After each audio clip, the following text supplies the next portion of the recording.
Seguimos adelante en nuestro camino de Adviento, preparándonos espiritualmente para el nacimiento del Señor, para la venida de Cristo en carne mortal, para acogerlo con la gracia que quiere derramar en nuestro corazón en la celebración litúrgica de su nacimiento. Es un buen momento en la oración delante de Jesús, presente en el Santísimo Sacramento, para preguntarnos cómo va nuestra preparación, cómo estamos viviendo el Adviento. ¿Estamos cumpliendo esos propósitos que nos habíamos fijado al comienzo del Adviento? ¿Nos están ayudando? Y si acaso comenzamos el tiempo de Adviento y por lo que sea no nos hicimos ningún propósito, pues este es el momento de hacerlo, de aprovechar esta tarde, esta oración, para concretar esos deseos que tenemos de recibir a Cristo. De lo contrario, si no ponemos en práctica, si no concretamos esos deseos, corren el peligro, como tantos otros deseos, de quedarse en algo etéreo, en el aire, sin bajar a la realidad de nuestra propia vida, sin tocar lo que es nuestra vida. Y los deseos son buenos, son necesarios, son muy importantes, los buenos deseos, pero es necesario concretarlos para llevarlos a la práctica, para que den fruto en nuestra vida. Por eso dice el Evangelio del domingo tercero de Adviento que la gente le preguntaba a Juan el Bautista: entonces, ¿qué debemos hacer? ¿Veis? Al final es necesario que todos esos deseos, toda esa propuesta que había hecho Juan el Bautista de preparar el camino al Señor, enderezad los senderos tortuosos, allanad los valles. Todo esto, ahora, ¿cómo se concreta? ¿Cómo se realiza? ¿Cómo se lleva a la práctica? Y entonces, esa conversión que Juan el Bautista les pedía a la gente provoca en aquellos que le escuchaban esa pregunta: ¿qué debemos hacer?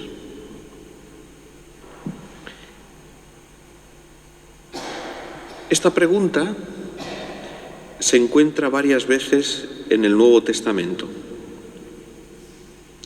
Por ejemplo, en el libro de los Hechos de los Apóstoles, cuando el día de Pentecostés los apóstoles reciben el Espíritu Santo y salen fuera del cenáculo a predicar y a anunciar la salvación en Cristo, la gente que lo escuchaba se conmueve y entonces le preguntan a Pedro: hermanos, ¿qué tenemos que hacer? Y Pedro les responde: arrepentíos y bautizaros en el nombre de Jesús. También Pablo, cuando en el camino de Damasco viene iluminado por el Señor y es bautizado, entonces, hablando por el Señor en una visión, le pregunta a Jesús qué es lo que tiene que hacer ahora.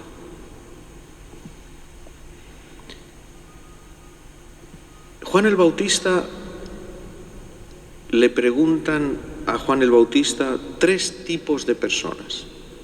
En primer lugar, dice la gente en general, ¿qué debemos hacer? Pero después se acercaron a bautizarse también unos publicanos. Y los publicanos le preguntaron: Maestro, ¿qué debemos hacer nosotros? Pero después se acercaron también unos soldados y le preguntaban: ¿y nosotros qué debemos hacer? Son 3 categorías de personas. A las primeras, a la gente en general, Juan el Bautista les contesta: el que tenga 2 túnicas, que comparta con el que no tiene. Y el que tenga comida, haga lo mismo.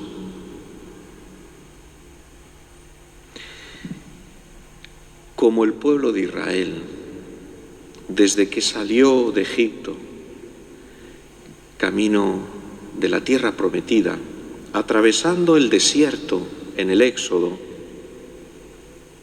aprendió a vivir una lógica del don, no una lógica de la posesión, del poseer.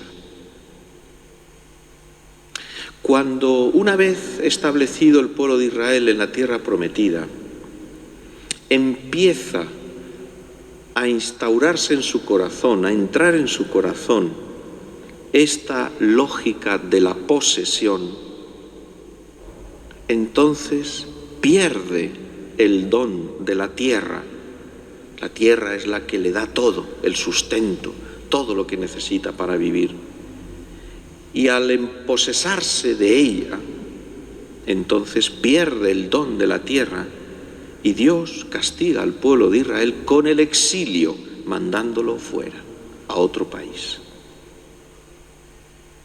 De ahí viene el rito de ofrecer a Dios las primicias de lo que ha conseguido, del trabajo, de los frutos de la tierra, del campo. Las primicias, lo primero, lo que se recibe es para Dios, porque todo lo que recibimos es un regalo, es un don. Porque se parte de la idea de que Dios es nuestro Padre. Y si Dios es nuestro Padre, todos nosotros somos hermanos. Y por lo tanto, no puede ser que haya hermanos que pasen necesidad. Si tienes 2 túnicas, dale una al que no tiene. Si tienes comida, lo mismo. Dios es nuestro Padre. Nosotros somos hermanos. Esta es la respuesta de Juan el Bautista a la gente cuando le preguntan ¿qué tenemos que hacer? Después vienen los publicanos y dicen: Maestro, ¿qué debemos hacer nosotros? Y él les contestó: no exijáis más de lo establecido. Los publicanos eran los encargados de recoger los impuestos que después iban a parar a la administración romana. Por lo tanto, los publicanos tenían mala fama, eran mal vistos y odiados por los israelitas. Porque además de trabajar al servicio de un poder extranjero, también al entrar en la administración romana tenían que hacer un sacrificio de incienso a César, venerándolo como un dios. Por lo tanto, ofendía la sensibilidad de los israelitas y por eso los publicanos eran considerados también como renegados pecadores que habían abandonado la fe. Juan el Bautista les responde a ellos: no exijáis más de lo establecido. La administración romana llegaba a una especie de acuerdo con los publicanos por la que tenían que recoger una cantidad fija de dinero y el resto se lo quedaban ellos. Este sistema, evidentemente, provocaba muchos abusos y muchos publicanos que aprovechaban de esa ocasión para enriquecerse, extorsionando a los pobres y a la gente en sus riquezas, en sus dineros, en sus bienes. No exijáis más de lo establecido. Justicia. Después vienen los soldados. ¿Y nosotros qué debemos hacer? Y él les contestó: no hagáis extorsión ni os aprovechéis de nadie con falsas denuncias, sino contentaos con la paga. No sabemos bien estos soldados a quién se refería, si eran soldados romanos o eran más bien los soldados al servicio del rey Herodes Antipas. Podrían ser los dos. Pero sí que hay una cosa importante. ¿Cuál es el mensaje que se esconde detrás de estas respuestas de Juan el Bautista a estos tipos de personas? Porque solamente menciona estas tres personas, estos tres tipos de gente. El mensaje es el siguiente: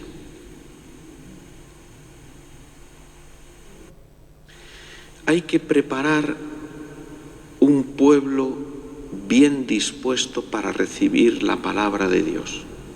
Esa es la misión de Juan el Bautista. Y entonces, curiosamente, a Juan el Bautista se acercan no los justos, sino los pecadores.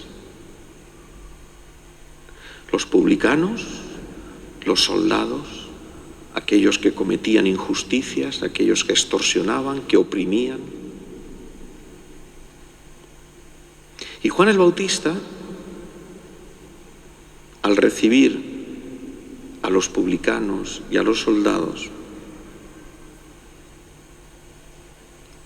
les ayuda a cambiar, a abrir su corazón a la palabra de Dios, a que se dispongan, demostrando así, mostrándonos y enseñándonos que precisamente son los pecadores los que reciben la palabra de Dios, la acogen en su corazón y dan fruto de vida eterna.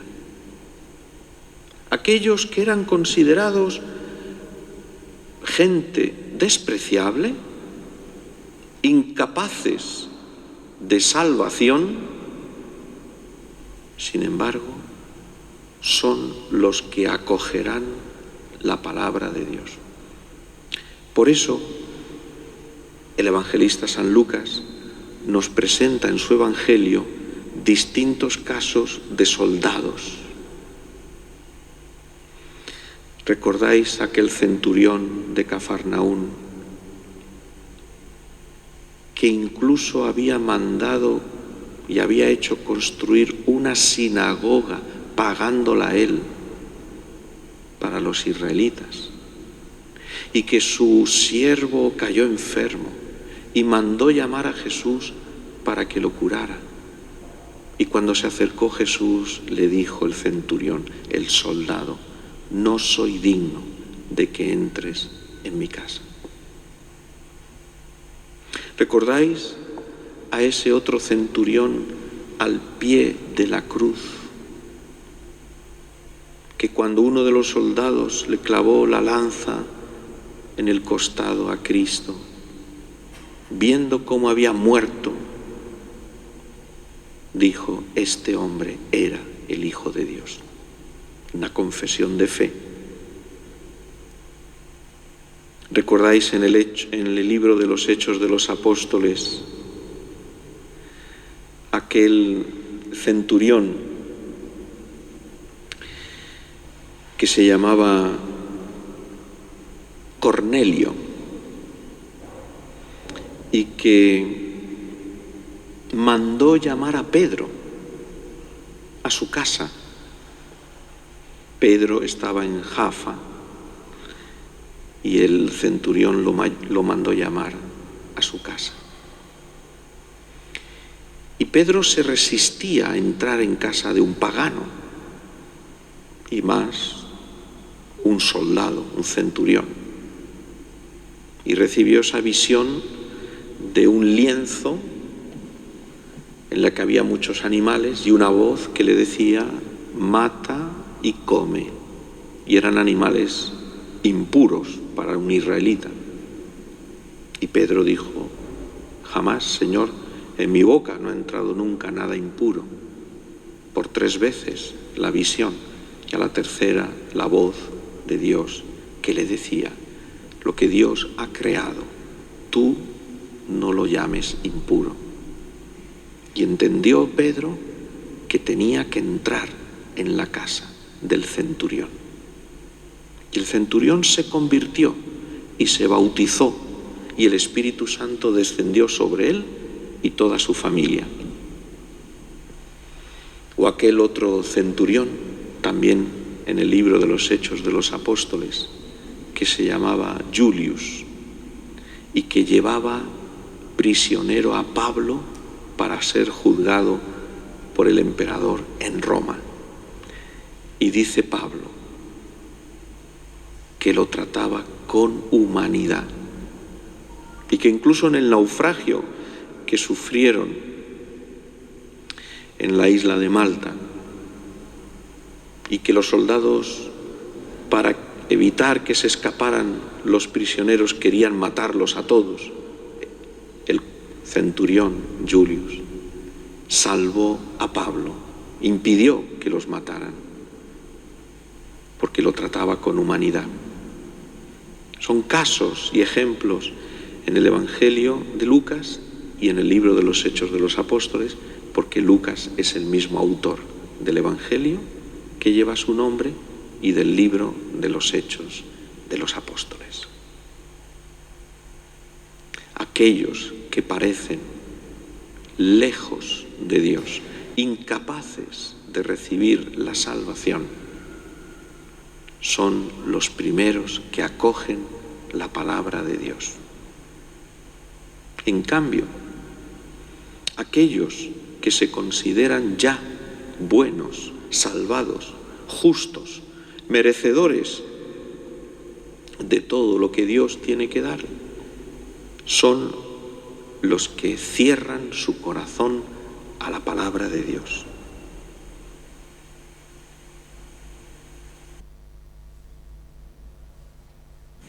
Muchas veces se dice que es más fácil que se convierta un pecador que no uno que ya cumple. Porque el que cumple cree que ya hace bastante. Mientras que el pecador, cuando lo toca la gracia de Dios, se transforma. Por eso es una llamada para nosotros, que evidentemente, por gracia de Dios también, no estamos lejos del Señor y queremos estar más cerca de Él.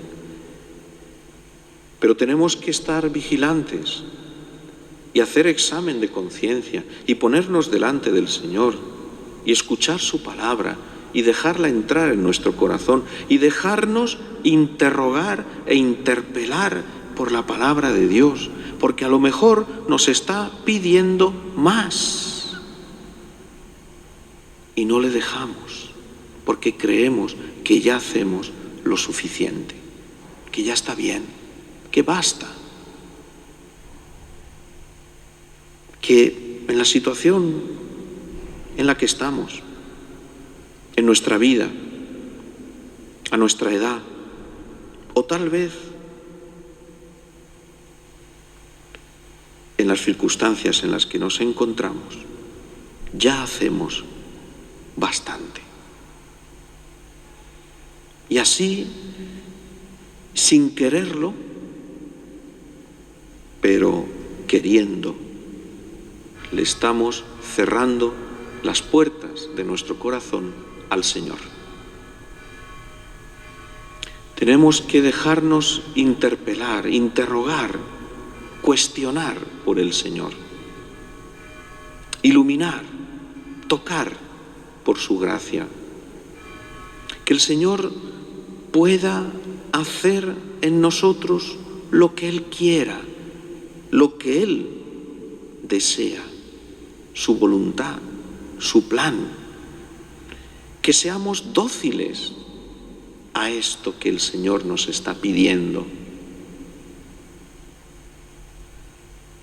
Y tal vez no son cosas excesivamente grandes, pero tantas veces hay pequeñas cosas, pequeñas ataduras, pequeños obstáculos, pequeños frenos que tenemos en el corazón, en nuestra vida, en nuestra mente, y que nos impiden caminar con más soltura, con más libertad, con más alegría, con más entrega. Decía San Juan de la Cruz que para impedir que un águila vuele alto, no era necesario que estuviera atada con una soga en su patita, sino que bastaba un pequeño hilo y ya ese le impedía volar alto. Y esto es lo que nos pasa, que estamos atados a pequeños hilos, a veces imperceptibles, pero que nos impiden volar alto. Y vamos, en vez de volar alto como las águilas, vamos dando saltitos como las gallinas. Pim, pam, gallinas. Qué pena.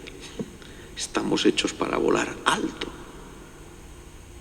Pero para volar alto hay que cortar esos hilos que nos frenan, que nos tienen atados a la tierra, que nos tienen tirando hacia abajo y que nos cuesta cortar.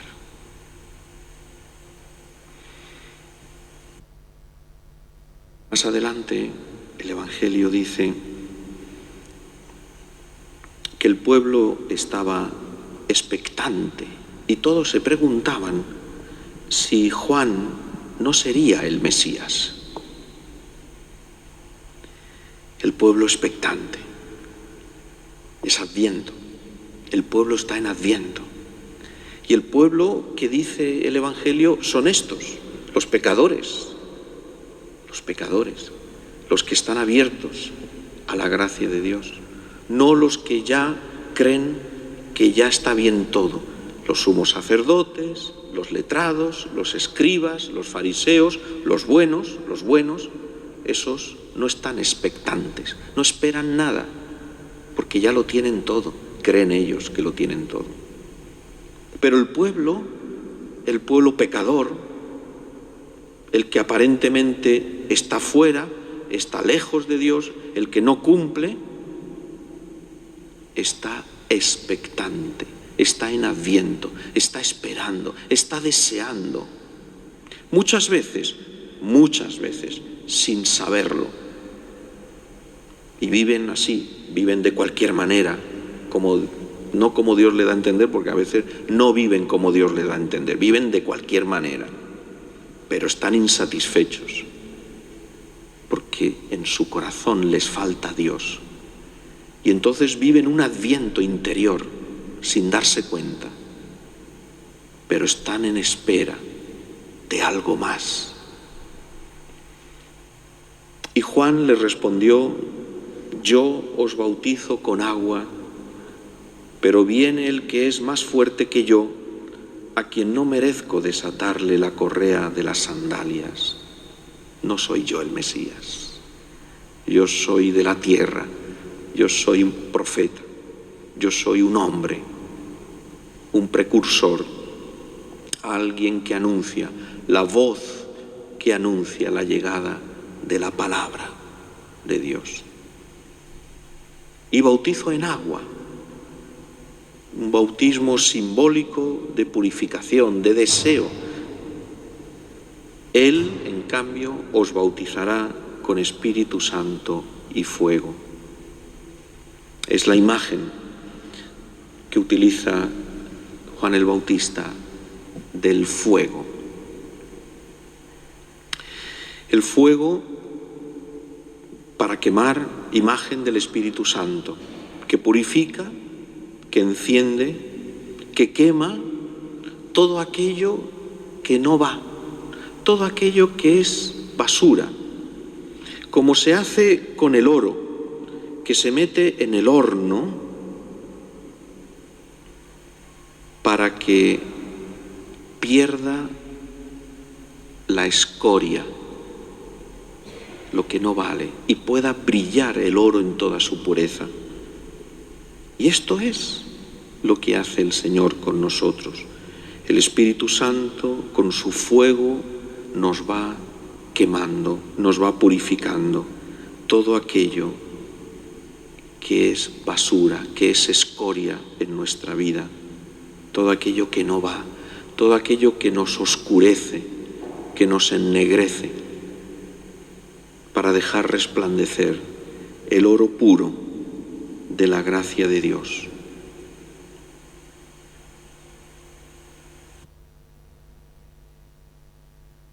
Más adelante añade otra imagen junto a la del fuego y del Espíritu Santo y dice así: en su mano tiene el bieldo para aventar su parva, reunir su trigo en el granero y quemar la paja en una hoguera que no se apaga.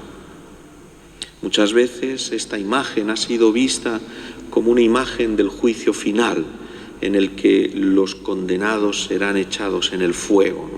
No se refiere aquí a eso.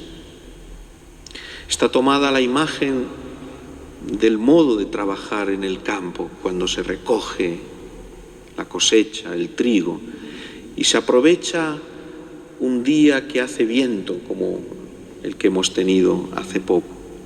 Y entonces, con el bieldo se echa todo el trigo al viento, para que el viento lleve la paja fuera y deje caer el grano limpio. Y la paja se la lleva el viento. Y el grano se recoge y se lleva al granero, y la paja se quema porque no sirve para nada. También en nuestra vida, el viento del Espíritu Santo se llevará afuera, lejos, la paja de nuestra vida, lo que no vale, lo que no sirve, tantas cosas superficiales, tantos pensamientos, tantos deseos inútiles, tantas cosas que nos hacen perder el tiempo y desviarnos de lo único importante. Y el Espíritu Santo nos aventará para perder y liberarnos de esa paja inútil que nos sirve, para dejar lo verdaderamente importante. Este es el tiempo de Adviento, que tenemos que purificarnos, tenemos que prepararnos para la venida del Señor, dejando que su Espíritu vaya quitándonos aquello que es superficial, secundario, aquello que no va, aquello que no está de acuerdo con la vida de Cristo, ese comportamiento, esa costumbre, ese modo de hablar, esas palabras, esas respuestas, esos pensamientos, esos comentarios, ese modo de llevar las dificultades e incluso la enfermedad, esas quejas, esos lamentos, esas críticas. Cuánta paja inútil hay en nuestra vida, cuánta paja. Y tenemos que dejarnos aventar por el Espíritu Santo para que nos libere de todo eso que no sirve.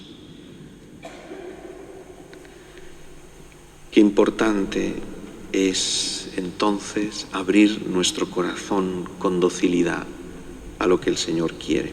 Termina el Evangelio con un versículo que dice: con estas y otras muchas exhortaciones anunciaba al pueblo el Evangelio. Son dos verbos que utiliza en el último Evangelio que resumen toda la misión de Juan el Bautista. El primero es consolar y el segundo es anunciar la buena noticia. En realidad utiliza el Evangelio la palabra exhortar, pero en realidad la palabra más justa es consolar. Y está tomada del capítulo 40 del Evangelio del libro de Isaías, en el que dice: consolad, consolad a mi pueblo, dice vuestro Dios. Hablad al corazón de Jerusalén, gritadle que se ha cumplido su servicio y está pagado su crimen, pues de la mano del Señor ha recibido doble paga por sus pecados. Consolad, consolad, esto es lo que hace Juan el Bautista. Es decir, consolad con la palabra de Dios. La palabra de Dios, que es una buena noticia, que es una palabra de esperanza, de consuelo, de fe, de amor, de una vida nueva, que es lo que quiere el Señor para nosotros. Vamos a seguir nuestro camino de Adviento, concretando nuestro esfuerzo, nuestra lucha, con pequeños detalles. ¿Qué propósito te has hecho en este tiempo de Adviento? ¿En qué vas a mejorar? ¿Qué vas a evitar? ¿Qué quieres corregir? ¿Qué quieres ganar y avanzar en tu vida cristiana?